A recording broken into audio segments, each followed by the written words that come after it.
Marami kaming nakitang problema sa ating lungsod na nangangailangan ng agarang solusyon.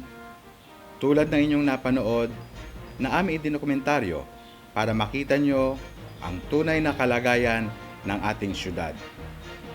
Marami sa ating mga maralitang kababayan sa tabing dalampasigan ang napapagabag kapag darating na ang panahon ng kalamidad.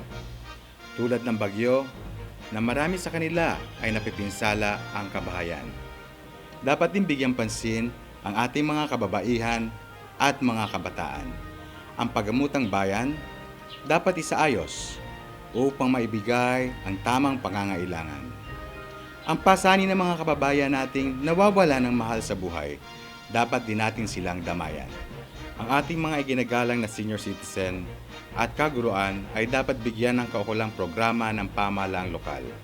Ang paglilipat ng pamamahala ng isla ng Corregidor na pag-aari ng lungsod ng Cavite ang magiging sentro ng turismo. Binuo po namin ang mga platapormang ito dahil kami sa Liberal Party ay naniniwala na ito na ang tunay na solusyon sa pagbangong muli ng ating lungsod. Samahan niyo kaming abutin ang mga pangarap na ito para sa inyo. Ako po si Edmond C. Tirona para Vice Mayor ng Lungsod ng Cavite. Makakasama niyo sa magandang pagbabago. Sasama ako.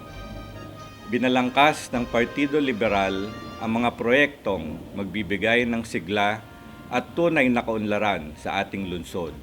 Kabilang na dito ang Cavite City Super City. Ang programa ay naglalayon na magreklama ng 3,000 hektarya ng lupa sa baybaying dagat na halos 3 doble ng kasalukuyang sukat ng lupain ng ating lungsod. Ang plano ay magtayo ng isang international airport, commercial buildings at industrial park na halintulad ng EPSA sa Rosario na magbibigay ng maraming trabaho sa mga taga-lungsod.